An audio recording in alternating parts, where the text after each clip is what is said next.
जी अस्सलाम वालेकुम। उम्मीद है कि आप सब लोग खैरियत से होंगे। पंजाब के अंदर पीटीआई का स्पीकर भी अब मुंतखब हो गया, उस हवाले से थोड़ी सी तफसीलात आपको बताऊंगा इस वीडियो के अंदर।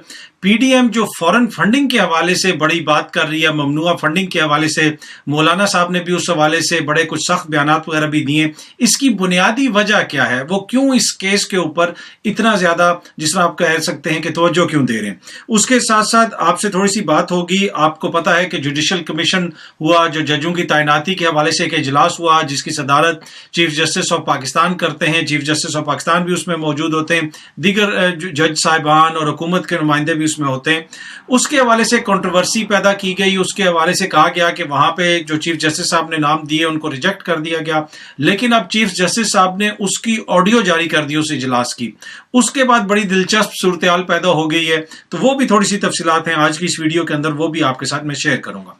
सबसे पहले जनाब, जो पीटीआई के स्पीकर हैं वो अब मुंतखब हो गए हैं। उनके जो वहां पे कैंडिडेट थे सब्तान खान साहब, उन्होंने 185 वोट्स लिए हैं और उनके मुकाबिल जो नून लीग के खोकर साहब थे उन्होंने 175 वोट लिए हैं। तो अब पीटीआई का वहां पे वज़ीर आला भी आ गया, पीटीआई और इत्तेहादियों का, और स्पीकर भी अब उनका अपना आ गया। मेरे ख्याल में अगला मरहला ये होगा कि अब वो डिप्टी स्पीकर को फारिग करेंगे, उसके खिलाफ तहरीक अदम एतमाद आएगी और किसी तरीके से उनको फारिग किया जाएगा, और फिर डिप्टी स्पीकर भी वहां पे पीटीआई के या उनके इत्तेहादियों के वहां पे मुंतखब हो जाएंगे।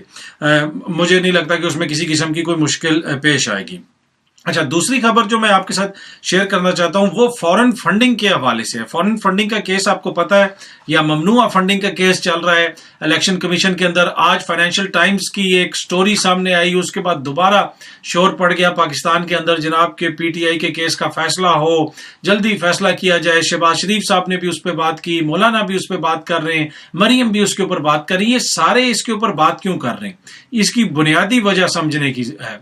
बुनियादी वजह इसकी ये है कि ये सियासत में और वोट के मैदान में मुकाबला नहीं कर सकते। वहां पे ये बुरी तरीके से शिकस्त खा चुके हैं। अब इनकी तमाम तर तवज्जो है कि किसी तरीके से कोई ऐसा फैसला लिया जाए कि पीटीआई के ऊपर पाबंदी लगा दी जाए।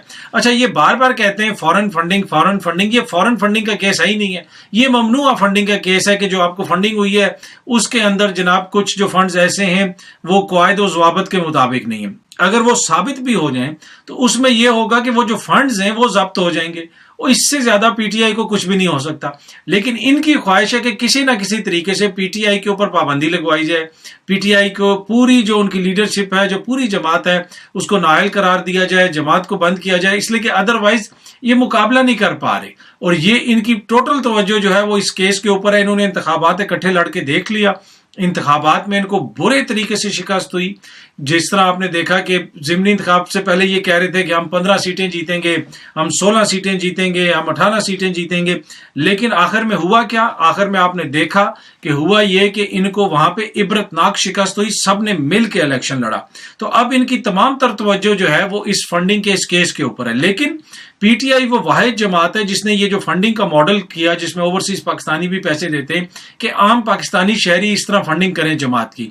लेकिन दूसरी तरफ अगर आप देखें तो सियासी जमातों की फंडिंग किस तरह होती है? बड़े बड़े अमीर लोग जो हैं वो पैसे दे देते हैं, टिकट के नाम पे पैसे दे देते हैं, किसी और नाम के ऊपर पैसे दे देते हैं। यहाँ तक कि जो कब्जा माफिया का नाम भी आता रहा कि वो सियासी जमातों की फंडिंग करते हैं, सियासी जमातों के जो लीडरान हैं उनके खर्चे उठाते हैं। तो मुख्तलिफ किस्म की चीजें हमारे सामने आती रहीं। अगर अवाम फंडिंग करती है, अगर आप पीटीआई का मॉडल देख लें, शायद ये वाहिद जमात है पाकिस्तान की जिसको ओवरसीज पाकिस्तानी इतनी बड़ी तादाद में फंडिंग करते हैं। बरतानिया में इनके कई हजार पेड मेंबर्स हैं जो हर बरस या हर महीने एक मखसूस फीस देते हैं, और वो जो फीस है या फिर वो जो फंड है वो पाकिस्तान मुंतकिल हो जाता है पीटीआई को। तो ये इस तरीके से आवाम इसकी फंडिंग करती है, ना कि कोई बड़े बड़े लोग और अमीर लोग पैसे दे के टिकट लेते हैं और उस तरह फंडिंग करते हैं। तो मॉडल तो ये बड़ा अच्छा है, दीगर जमातों को भी ये अपनाना चाहिए। लेकिन उनका मसला ये है कि उनको जिस तरीके से फंडिंग होती है वो अपने उस मामले के ऊपर तो वो बात करने के लिए तैयार नहीं है। उनकी कुछ जो फंडिंग के नाम पे पैसा आया है वो कायदीन के जाती अकाउंट्स में पैसा आया है, फिर आगे पता नहीं चल रहा कि वो पैसा कहाँ पे गया, तो उसके ऊपर वो बात नहीं कर रहे। एनीवे पीटीआई ये कहती है कि जनाब सबके केस का फैसला करें और उनके बताएं कि उनकी फंडिंग कहाँ से आई थी, किस तरह फंडिंग हुई, ताकि दूध का दूध और पानी का पानी हो जाए। लेकिन अब इनकी आखिरी उम्मीद यही है कि इलेक्शन कमीशन किसी तरीके से जनाब इनके जो फॉरेन फंडिंग केस में या ममनुआ फंडिंग केस में पीटीआई को कालादम करार दे दे, उनके ऊपर पाबंदी लगा दे, تاکہ جو ہے پھر ہم کھل کے سیاست کریں. میرا نہیں خیال کہ ان کی یہ خواہش پوری ہوگی. اگر وہ اس طرح کی کوئی حرکت کرتا بھی ہے الیکشن کمیشن، اس سے کوئی بعید نہیں. آج کل جس قسم کی آپ نے دیکھا کہ حالیہ دنوں میں واقعات ہوئے، تو الیکشن کمیشن سے کوئی اس طرح کی چیز سامنے آتی بھی ہے تو میرے خیال میں عدالت میں وہ جا کے ختم ہو جائے گی. عدالت کے اندر اس کے لیے سٹینڈ کرنا کوئی اتنا آسان نہیں ہوگا. اچھا، اس کے ساتھ ساتھ ہم نے ایک اور چیز دیکھی کہ انہوں نے پی ٹی آئی کے 11 MNAs کے استعفے قبول کر لیے. بھائی استعفے تو وہ سارے دے کے گئے، اس سے آپ بدنیتی کا اندازہ لگا لیں. استعفے تو پوری جماعت دے کے گئی ہے. قاسم سوری اس کو پہلے ہی ان کو منظور کر چکے ہیں، وہ پہلے ہی دے چکے ہیں، لیکن انہوں نے صرف 11 استعفے منظور کر کے آگے بھیجے ہیں اب الیکشن کمیشن کو. ان کی خواہش یہ ہے کہ وہ جو سیٹیں ہیں اس میں 2 تو مخصوص نشستیں ہیں، باقی جو دیگر سیٹیں اس میں ایک سیٹ جو ہے وہ فیصل آباد کی بھی ہے، کچھ اور نشستیں فرق حبیب صاحب کی اس میں سیٹ ہے. اب ان کی خواہش یہ ہے کہ اس جگہ پہ ضمنی انتخابات کروائے جائیں، اور یہ وہ نشستیں ہیں جہاں پہ بڑا سخت مقابلہ ہوا تھا. آپ کو یاد ہوگا کہ فرق حبیب نے بڑی جو ہے سخت مقابلے کے بعد شکست دی تھی عابد شیر علی صاحب کو. تو اب اس طرح کی جگہوں کے اوپر استعفے قبول کر کے ان کی خواہش یہ ہے کہ ہم لوگ یہاں پہ ضمنی انتخابات کروائیں اور اپنے بندے جو ہے وہاں سے الیکٹ کروا لیں. لیکن یہ ان کے لیے اتنا آسان نہیں ہوگا. ان کی خواہش تو ہے پر جو امپورٹنٹ چیز اس کے اندر یہ ہے کہ آپ دیکھ رہے ہیں کہ پوری جماعت استعفے دے کے گئی ہے، لیکن صرف 11 لوگوں کے انہوں نے استعفے منظور کیے ہیں. سب نے دیکھا، پوری قوم نے دیکھا، ٹی وی پہ ہم نے دیکھا کہ کس طریقے سے ساری جماعت جو ہے استعفے دے کے چلی گئی تھی. لیکن یہ ابھی بھی 90 کی دہائی میں پھنسے ہوئے. جب میں آپ کو کہتا ہوں نا کہ ان کی سیاست اور ان کے جو ہمدرد صحافی ہیں ان کی صحافت ابھی بھی 90 کی دہائی میں اور 2 کالمی خبر پہ اور پہلے پیج کی خبر پہ اور تیسرے پیج کی خبر پہ پھنسی ہوئی ہے. اب یہ عوام کی ذہانت کی اس طرح توہین نہیں کر سکتے کہ آپ صرف 11 بندوں کے استعفے منظور کریں. آپ کیا سمجھتے ہیں کہ عوام کو نہیں پتا کہ آپ ایسا کیوں کر رہے ہیں؟ کیا آپ اس طرح عوام کو بیوقوف بنا لیں گے؟ بیسیکلی اس طرح آپ اپنے آپ کو ہی بیوقوف بنا رہے ہیں، عوام کو بیوقوف نہیں بنا رہے. اچھا، دوسرا ایک اور جو ابھی اس وقت مسئلہ چل رہا ہے، آپ کو پتا ہے جوڈیشل کمیشن کا اجلاس ہوا. جوڈیشل کمیشن کا اجلاس ہوا ججز کی تعیناتی کے حوالے سے، اور اس میں جناب آپ کو پتا ہے مختلف ججز کے نام سامنے آئے. لیکن اس کے بعد کنٹروورسی یہ کریٹ کی گئی کچھ جج صاحبان کی جانب سے. انہوں نے باہر آ کے ایسا موقف دیا کہ جو چیف جسٹس صاحب نے غالباً کوئی نام دیے تھے تو ان کو مسترد کر دیا گیا. چیف جسٹس صاحب کی وہاں پہ بڑی سبکی ہوئی. اس قسم کا تاثر دینے کی کوشش کی گئی، اور باقاعدہ طور پہ کچھ صحافیوں نے اس چیز کو پروپوگیٹ کیا، اس چیز کو شیئر کیا. میڈیا کے اوپر بھی ہم نے دیکھا، سوشل میڈیا پہ بھی اس طرح کی چیزیں ہم نے دیکھی کہ وہ چلتی رہیں. لیکن اب چیف جسٹس صاحب نے یہ کیا ہے کہ انہوں نے آڈیو ریلیز کر دی اس اجلاس کی، جس میں سب نے نظر آ رہا ہے کہ جو اٹارنی جنرل صاحب ہیں وہ بات کر رہے ہیں کہ اس کو ڈیفر کیا جائے، ڈیفر کرنے کی بات کر رہے ہیں. تو باقی بھی ادھر بڑی باتیں ہوئی. کچھ آڈیو میں نے سنی ہے کچھ لوگوں کے، کچھ جج صاحبان کے، یا جس طرح کا لہجہ تھا وہ کوئی مناسب مجھے لہجہ نہیں لگا. اور اس حوالے سے ایک ٹویٹ جو ہے وہ سینئر قانون دان ہیں فیصل حسین چودھری صاحب. فیصل چودھری صاحب آپ کو پتا ہے، فیصل فرید چودھری جو فواد چودھری کے بھائی بھی ہیں، سینئر قانون دان ہیں. پی ٹی آئی کے زیادہ تر مقدمات چاہے وہ الیکشن کمیشن کے اندر ہوں، ہائی کورٹ کے اندر ہوں، سپریم کورٹ کے اندر ہوں، ان کا بڑا کلیدی کردار ہوتا ہے. انہوں نے یہ کہا کہ یہ معاملہ اتنا سادہ نہیں ہے، ایک سوچی سمجھی سازش ہے.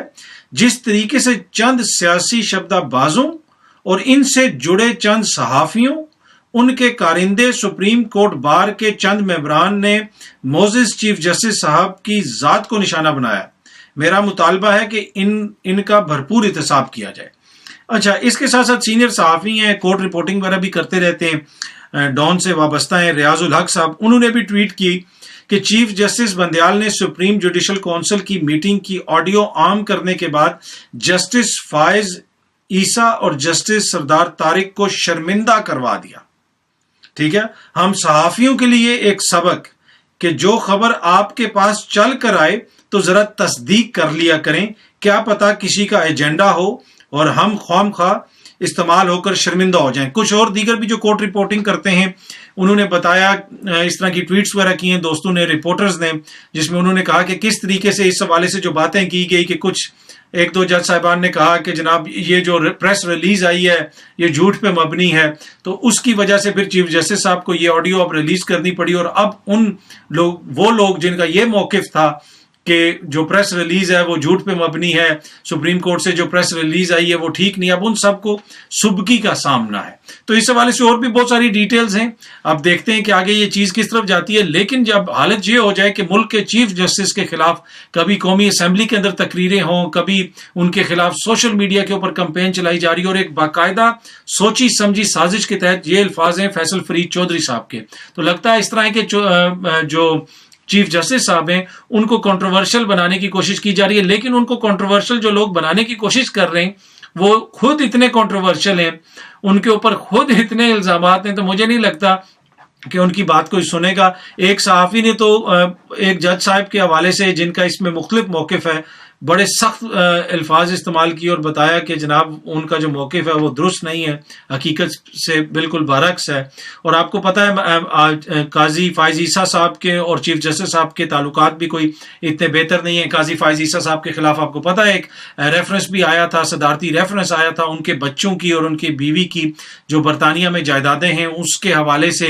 तो वो फिर सुप्रीम जुडिशल काउंसिल में गया ही नहीं, उससे पहले ही वो जो कुछ हुआ अदालत के अंदर, जो कुछ होता रहा, जिस किस्म की वहां पे बातें हुई, जिस तरह मुकदमा चला, वो हमें भी पता है। तो वो जो बुनियादी केस था उनके ऊपर कि आपने मनी ट्रेल नहीं दी अपने बीवी के और बच्चों के नाम के ऊपर जो आपकी बरतानिया में जायदादें, वो कभी डील नहीं हुआ।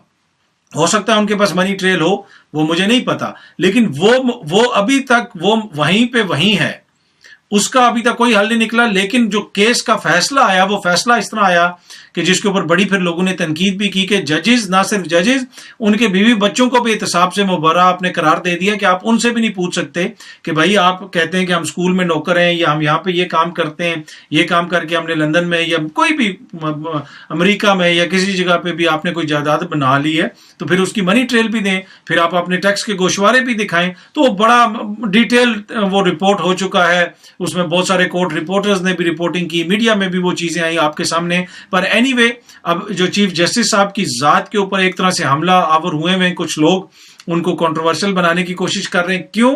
सिर्फ और सिर्फ ये जो हालिया केस हुआ है, इससे पहले जो है आप देख रहे थे कि इन्हीं जज साहिबान की तारीफें भी हो रही थी।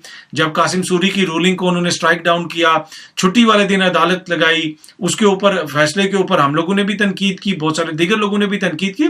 लेकिन मैं बार बार कहता हूं, अदालतों के ऊपर अगर आप इस तरह हमलावर होंगे, इदारों को इस तरह कंट्रोवर्शियल बनाएंगे, तो फिर तो आपके मुल्क का ही नुकसान होगा। इदारे कंट्रोवर्शियल होंगे तो फिर कल हम कहां जाएंगे? यूगोस्लाविया की अदालतों के पास जाएंगे। पर एनीवे, नए जज साहिबान की तैनातियां होनी है, मुख्तलिफ जज साहिबान के नाम सामने आए हैं, उसमें अब देखते हैं वो किस तरह तैनातियां होती हैं। पर ये कंट्रोवर्सी और एक बड़ी अनफॉर्चुनेट कंट्रोवर्सी है। अगर गलत बयानी हुई है किसी भी जानिब से, अदलिया की जानिब से गलत बयानी हुई है, सुप्रीम कोर्ट में बैठे हुए जजेस जो हैं वो अगर गलत बयानी कर रहे हैं, मैं ये नहीं कहूंगा कि झूठ बोल रहे हैं, इसलिए कि हो सकता है कि समटाइम चीजों को समझने में उस हर किसी की अपनी अपनी टेक होती है, हर कोई अपने तरीके से चीजों को समझता है। तो पर ये बड़ा अनफॉर्चुनेट है। फिर तो देखें ना, फिर आप किस तरह जाएं, किस तरफ जाएंगे, क्या करेंगे आप? अगर अदलिया से ये एक आम इजलास हुआ, उसके अंदर सबके सामने सब कुछ हुआ, लेकिन वहां से भी जो मौकिफ आया उसके अंदर भी कंट्रोवर्सी बना दी गई कि जनाब नहीं, ये मौकिफ सही नहीं है, ये वाला मौकिफ सही है। अब ऑडियो सामने आ गई है, अब कुछ लोग कह रहे हैं कि जनाब ये जज साहिबान झूठे साबित हो गए, अब इनको सुबकी हो गई, अब उसको शर्मिंदगी हो गई। तो ये तो देखें, इस तरह तो इदारे का मजाक बनता है। अगर कोई किसी जज को कोई तहफुजात थे भी तो सुप्रीम जो कोर्ट के चीफ जस्टिस हैं उनसे उठा सकते थे। हर बात को पब्लिक करना, हर बात में कुछ मखसूस सहाफियों के जरिए खबरें लीक की जाती हैं, किसी तरफ से भी की जाएं, तो मेरे ख्याल में उससे ना मुल्क को कौम का फायदा है, ना जुडिशरी का फायदा है, ना इंसाफ के तकाजे कोई उससे बेहतर तरीके से पूरे होते हैं। पर एनीवे, ये किस्सा अभी चलेगा आगे। अभी वो 2 घंटे से ज्यादा की ऑडियो गालिबन, तो वो ऑडियो तो लोग सुन रहे हैं, उसमें से क्लिप्स निकाल रहे हैं, मैंने भी सुनी है, बहुत सारी चीजें इसमें से निकलेंगी। लेकिन कतन पाकिस्तान के लिए ये कोई अच्छा शगुन नहीं है कि जब आला अदलिया में बैठे हुए जज साहिबान के ऊपर इस तरह की इल्ज़ाम लग जाए कि इसने झूठ बोला और उसने झूठ बोला है।